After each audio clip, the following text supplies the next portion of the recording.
हे दर्शन मोरे मित्रांनो, महाडीबीटी शेतकरी योजना मित्रांनो, कापूस साठवणी बॅगसाठी ज्या शेतकऱ्यांना लॉटरी लागलेली आहे आणि ज्या शेतकऱ्यांना अशा प्रकारे मेसेज आलेला आहे, त्या शेतकऱ्यांची पुढील प्रोसेस काय आहे, संपूर्ण माहिती या व्हिडिओच्या माध्यमातून आपण बघणार आहात। तर मित्रांनो, चॅनलवर पहिल्यांदा आला असेल तर चॅनलला सबस्क्राईब करून ठेवा। अशाच महत्त्वपूर्ण अपडेट या चॅनलवरती येत असतात। तर मित्रांनो, व्हिडिओ सुरू करूया।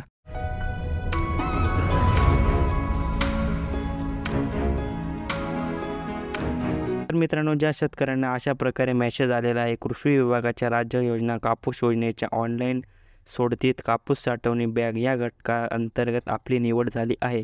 सदर निविष्ठा प्राप्त करून घेण्यासाठी आपल्या गावातील कृषी सहाय्यकाशी संपर्क करावा।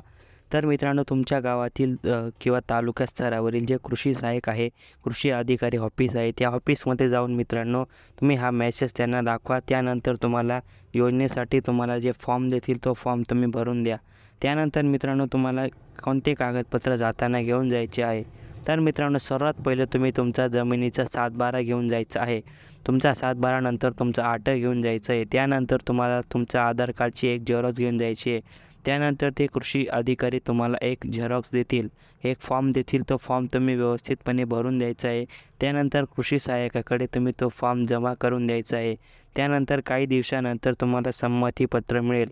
संमतीपत्र मिळाल्यानंतर मित्रांनो, काही दिवसात तुम्हाला हे कापूस साठवणे बॅग तुम्हाला मिळून जातील, ते पण पूर्ण 100% अनुदानावरती।